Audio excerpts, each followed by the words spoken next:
ഓം ശ്രീ മഹാദേവേ നമഃ. നമസ്കാരം.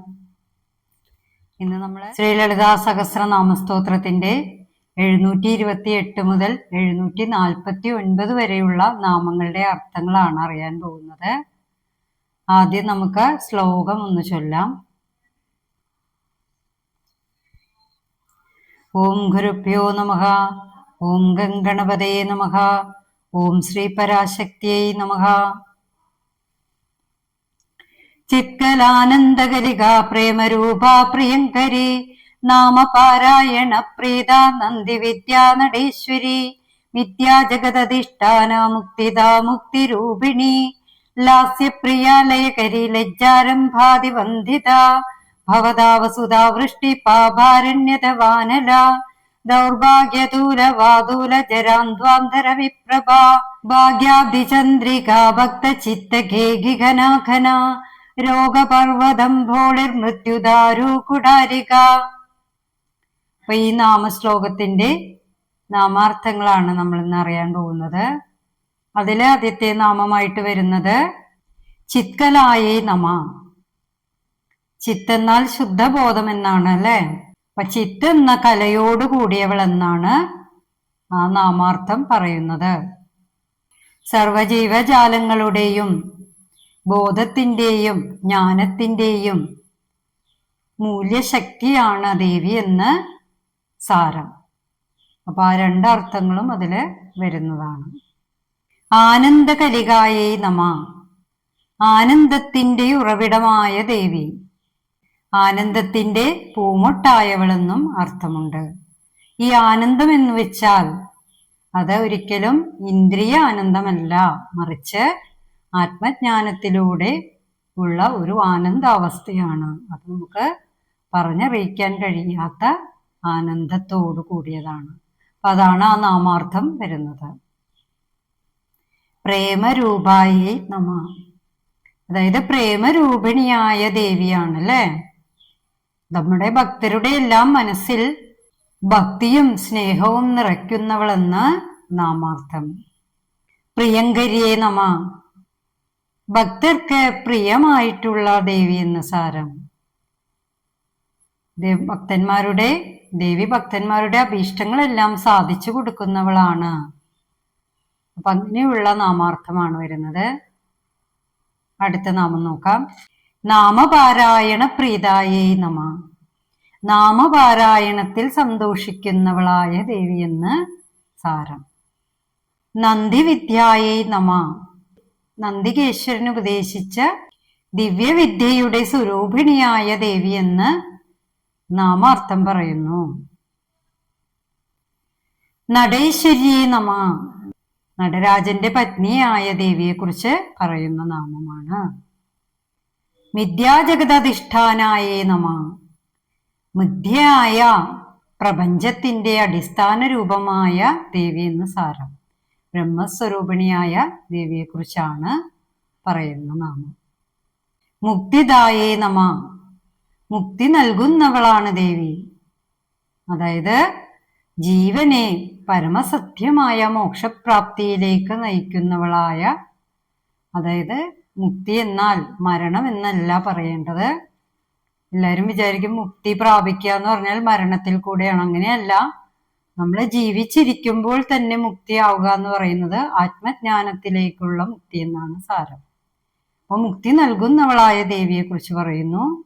ജീവനെ ആ പരമമായ സത്യത്തിലേക്ക് നയിക്കുന്നവളാണ് ദേവി എന്ന് നാമാർത്ഥം പറയുന്നു. അടുത്ത നാമം നോക്കാം. മുക്തിരൂപിണ്യേ നമ. മുക്തിരൂപിണിയായ ദേവിക്ക് നമസ്കാരം. ലാസ്യപ്രിയായേ നമ. നടനപ്രിയയായ ദേവി, അതായത് ലാസ്യ നൃത്തത്തിൽ പ്രിയമായിട്ടുള്ളവളാണ് ദേവി എന്ന് സാരം. ലയകരിയേ നമ. പ്രപഞ്ചത്തിനെ തന്റെ പരമസ്വരൂപത്തിൽ ലയിപ്പിക്കുന്നവളെന്ന് സാരാംശം. നമുക്കറിയാം, തിരോധാന സമയത്ത് ഒരു ലയമാണ് ഉണ്ടാവുന്നത്. പരമമായ സ്വരൂപത്തിലേക്ക് ലയിക്കുന്ന ആ ഒരു പ്രക്രിയ, അതാണ് ലയകരി എന്ന നാമം കൊണ്ട് അർത്ഥമാക്കുന്നത്. ലജ്ജായേ നമ. ലജ്ജാസ്വരൂപിണിയായ ദേവിയാണ്. അതായത് വിനയത്തിന്റെയും ശാലീന സൗന്ദര്യത്തിന്റെയും ഉറവിടമായ ദേവിയെ ലജ്ജായ എന്ന നാമം കൊണ്ട് അർത്ഥമാക്കാം. രംഭാതിവന്ദിതായേ നമ. രംഭ തുടങ്ങിയ അപ്സരസ്സുകളാൽ സേവിക്കപ്പെടുന്നവൾ അല്ലെങ്കിൽ ആരാധിക്കപ്പെടുന്നവളാണ് ദേവിയെന്ന് നാമാർത്ഥം സൂചിപ്പിക്കുന്നു. ഭവതാവസുതാവൃഷ്ടിയേ നമ എന്ന് വെച്ചാൽ എന്താണ്? സംസാരമാകുന്ന കാട്ടുതീയെ കെടുത്തുന്ന അമൃതവർഷമായ ദേവിയെ കുറിച്ച് പറയുന്ന നാമം. അതായത് സംസാരത്തിലെ ദുഃഖങ്ങളെ അകറ്റി സന്തോഷത്തെ പ്രദാനം ചെയ്യുന്നവൾ എന്ന് സാരം. പാപാരണ്യതവാനലായേ നമ. പാപമാകുന്ന കാടിനെ കത്തിച്ചു കളയുന്ന കാട്ടുതീയാകുന്ന ദേവിയെയാണ് ആ നാമാർത്ഥം സൂചിപ്പിക്കുന്നത്. ദൗർഭാഗ്യദൂലവാധൂലായേ നമ. ദൗർഭാഗ്യത്തെ പഞ്ഞി പോലെ പറത്തിവിടുന്ന കൊടുങ്കാറ്റായി വരുന്നവൾ, കൊടുങ്കാറ്റാകുന്ന ദേവിയെന്ന് സാരാംശം. ജരാന്ധ്വാന്ത രവിപ്രഭായേ നമ. ജര എന്നാൽ വാർദ്ധക്യം എന്നാണ്. അപ്പൊ ജര എന്ന ഇരുട്ടിനെ നശിപ്പിക്കുന്ന സൂര്യപ്രകാശമായവൾ എന്നാണ് നാമാർത്ഥം. ഭാഗ്യാബ്ദി ചന്ദ്രികായേ നമ. ഭാഗ്യമാകുന്ന സമുദ്രത്തിലെ നിലാവാകുന്ന ചന്ദ്രികയായ ദേവിയെക്കുറിച്ച് പറയുന്ന നാമാർത്ഥം. അടുത്ത നാമം നോക്കാം. ഭക്തചിത്തകേകികനാഥനായേ. ഭക്തന്മാരുടെ ഹൃദയമാകുന്ന മയിലുകളെ ആനന്ദിപ്പിക്കുന്ന കാർമേഘമാണ് ദേവി എന്ന് സാരം. കാർമേഘം കാണുമ്പോൾ മയിലുകൾ ആനന്ദ നൃത്തമാടും അല്ലേ? അപ്പൊ അതാണ് ഇവിടെ സൂചിപ്പിക്കുന്നത്. രോഗപർവ്വത തമ്പോളിയേ നമ. അതായത് രോഗമാകുന്ന പർവ്വതങ്ങളെ തകർത്തെറിയുന്ന ദേവിക്ക് നമസ്കാരം. മൃത്യുദാരു കുടാരികായേ നമ. മരണമാകുന്ന മരത്തിനെ വെട്ടിമാറ്റുന്ന കോടാലിയാണ് ദേവി എന്ന് ഈ നാമാർത്ഥം പറയുന്നു. അതായത് നമ്മുടെ ഏതൊരവസ്ഥയിലും നമ്മളെ മുറുകെ പിടിക്കേണ്ട ശക്തി തന്നെയാണ് അല്ലേ?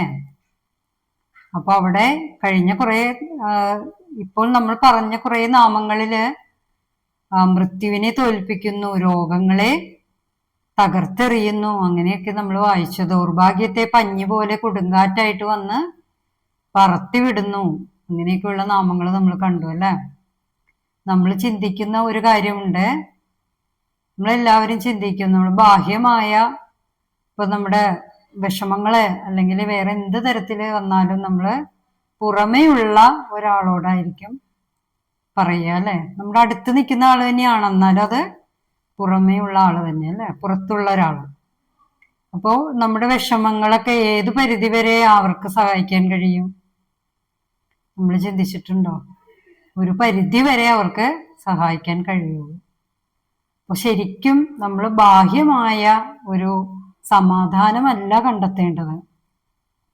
നമ്മളെപ്പോഴും ഉള്ളിലുള്ള ഒരു ശക്തിയെ, നമ്മുടെ ഉള്ളിലുള്ള ശക്തിയെ നമ്മൾ അറിയുകയും നമ്മളെ തന്നെ അറിയുന്ന ആ ഉള്ളിലെ ശക്തിക്ക് നമ്മുടെ ആ ഒരു വിഷമത്തെ മാറ്റിത്തരാൻ കഴിയുമെന്ന് വിശ്വസിക്കുക.